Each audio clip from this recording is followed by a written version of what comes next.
আমার ছোট ছেলে ঠান্ডাজনিত ডায়রিয়া অসুস্থ, তাকে ডাব খাওয়ানোর জন্য ডাব পাড়া হয়েছে নারকেল গাছ থেকে।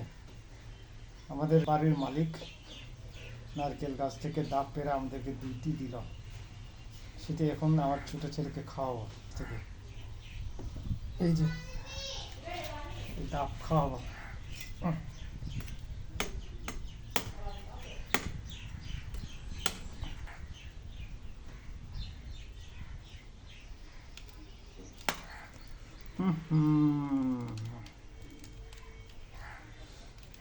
আসলে 방금 뽀 펴쿵이 나왔어. 장합 때 어디 어디?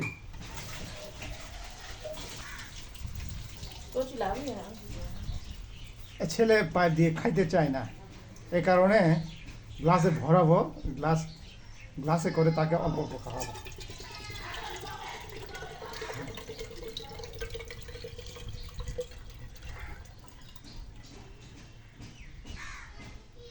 এই যে অনেকগুলো পাইলাম ডাব।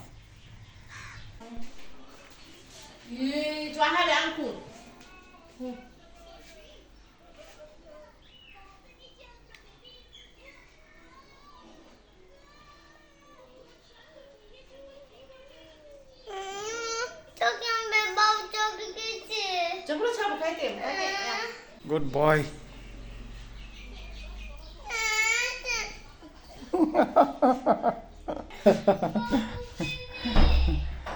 ছেলেটা কিচ্ছু খাইতে চায় না, ভাতও খায় না, ওষুধও খায় না। ডাক্তার দেখানো হয়েছে, ডাক্তার ওষুধ দিয়েছে, কিন্তু ছেলেটা ওষুধও খায় না, যার কারণে ভালো হয় না 2 দিন ধরে। তো ডাক্তার বলেছেন ডাব খাওয়ানোর জন্য, তাই ডাব পাড়া হয়েছে গাছ থেকে।